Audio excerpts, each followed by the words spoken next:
अस्सलाम वालेकुम नाज़रीन, मैं कुदसिया शाह। क्या आप जानते हैं कि इस वक्त दुनिया की एक बड़ी जंग नज़रों से ओझल है? हम बात कर रहे हैं सूडान की, जो गुज़िश्ता 1.5 साल से खाना जंगी की आग में जल रहा है। आज सूडान के अहम तरीन हालात पर बात करेंगे। आने वाले दिनों में क्या हो सकता है? सवाल ये है कि सूडान का मुस्तकबिल क्या है? आने वाले दिनों में क्या हो सकता है? हमारे पास 3 बड़े मंजरनामे हैं जिन पर दुनिया की नज़र है। ये सब कैसे शुरू हुआ? ये कहानी है 2 ताकतवर जर्नैलों की। सूडानी फौज SAF के सरबराह बरहान और पैरामिलिट्री फोर्सेस RSF के सरबराह हमीद अती की। इक़्तिदार और वसाइल पर कंट्रोल की जंग ने लाखों लोगों को मौत के मन में धकेल दिया है। जंग का सबसे ज्यादा नुकसान मासूम शहरियों को हुआ है। सूडान में इंसानी बहरान एक तबाहकुन मोड़ पर है। 5 लाख से ज्यादा लोग मुल्क के अंदर या पड़ोसी ममालिक में हिजरत कर चुके हैं। इन कैंपों में खुराक, पानी और दवाओं की शदीद किल्लत है। जरा इन औरतों को देखिए जो एक वक्त के खाने के लिए घंटों कतार में खड़ी है। इनका वाहिद सहारा बैनुल अक़वामी इमदाद है, जो अब भी नाकाफी है। 4.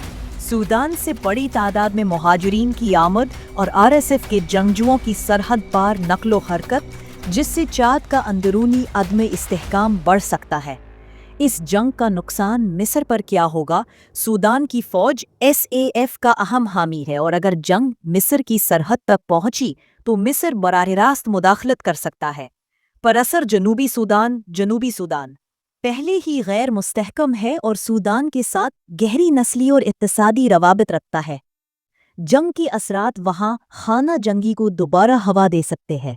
लीबिया में जंग के असरात ये RSF की मदद करने वाले मुसल्लह गिरोहों के लिए हथियारों की सप्लाई का रास्ता बन सकता है, जिससे पूरे इलाके में हथियारों की स्मगलिंग बढ़ेगी। इथोपिया में जंग का असर इथोपिया की अपनी अंदरूनी कशीदगी है। सूडान की जंग इस खित्ते में अदम इस्तेहकाम के एक नए बाब का आगाज कर सकती है।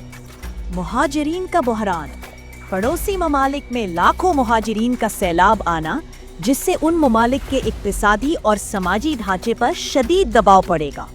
प्रॉक्सी वॉर, अगर इलाकाई ताकतें जैसे मुत्तहिदा अरब अमारात और मिस्र खुले आम एक दूसरे के मुखालिफ फरीकों की हिमायत करने लगे तो सूडान, शाम, सीरिया या यमन की तरह एक बड़ी प्रॉक्सी वॉर का मैदान बन सकता है। हमेशा याद रखें, सूडान की कहानी सिर्फ तबाही की नहीं है, बल्कि उम्मीद और जद्दोजहद की भी है। सूडानी अवाम की साबित कदमी को सलाम, लेकिन उन्हें हमारी मदद की ज़रूरत है। हमारी आंखें अब सूडान से नहीं हटनी चाहिए। इस वीडियो को शेयर करके आप आलमी रहनुमाओं को ये पैगाम दे रहे हैं, इस सूडान को फरामोश नहीं किया जाएगा। डेस्टिनी अनसीन पर आपको दुनिया के खौफिया राज बताए जाते हैं।